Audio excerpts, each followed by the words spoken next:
On the night of July 6th, 2025, the Texas Hill Country was gripped by a darkness deeper than anything its people had ever known. The day had started like any other, humid and heavy under swollen clouds that hung unnaturally low over the rolling hills. Locals in Kerr County went about their routines, keeping a wary eye on the sky, as was their custom during the summer storm season. But no one imagined what was coming. As dusk settled in, a wall of rain fell with a violence that seemed almost sentient. The wind howled, bending ancient oaks and rattling windows in their frames. Within minutes, the roads vanished beneath torrents of muddy water and the Guadalupe River began to swell. But it wasn't just the rising water that set nerves on edge. It was the reports, whispered at first, then shouted, of unnatural terror stalking the flooding dark. By 9 o'clock, the first house collapsed on a quiet street near the river's edge. The family inside, the Martins, barely escaped with their lives, battered and bleeding as they clawed their way through the wreckage, and they spoke later, their voices trembling, of how their walls seemed to pulse with the storm, how the wind carried voices, pleading, shrieking, unintelligible but unmistakably human.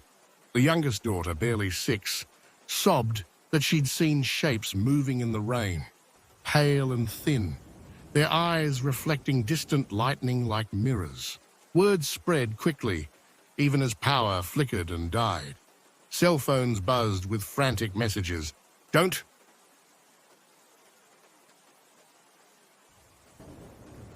On the night of July 6, 2025, the Texas Hill Country was shrouded in a darkness deeper and more suffocating than any in living memory.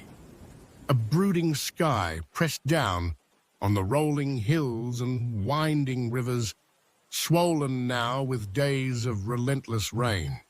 The air was heavy, humming with the threat of something unspeakable. Locals whispered that the river had begun to roar with a voice of its own, and that old spirits, long silent, were stirring in the storm. As midnight approached, the rain intensified.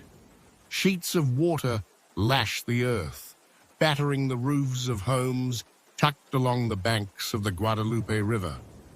The ground trembled with the force of thunder, but beneath that, another sound began to rise. A deep, insistent rumble, as if the earth itself was groaning in pain.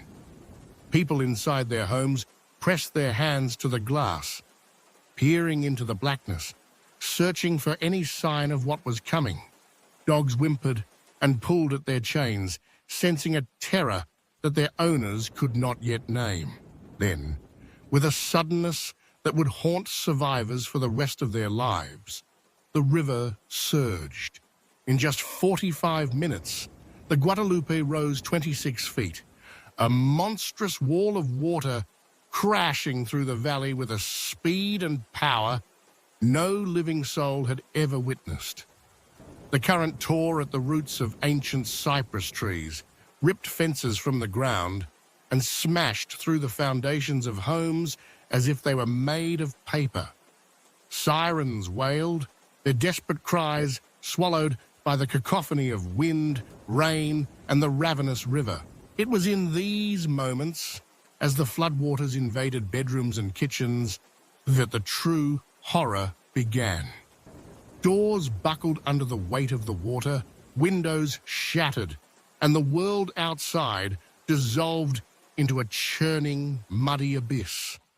Families clung to each other, scrambling to higher ground, but the water was relentless. In some houses, entire rooms were swept away, with walls collapsing and ceilings caving in, trapping those inside. The screams that rose into the storm were sharp and fleeting, lost almost at once in the chaos. In Kerr County, where the devastation was worst, neighbors stumbled through the night, calling out the names of loved ones, their voices hoarse and desperate. One by one, the lights flickered and died, plunging the countryside into perfect black. Emergency crews, fighting their way through flooded roads and downed power lines, found themselves overwhelmed by the scale of the destruction. As dawn broke, the full extent of the catastrophe became clear.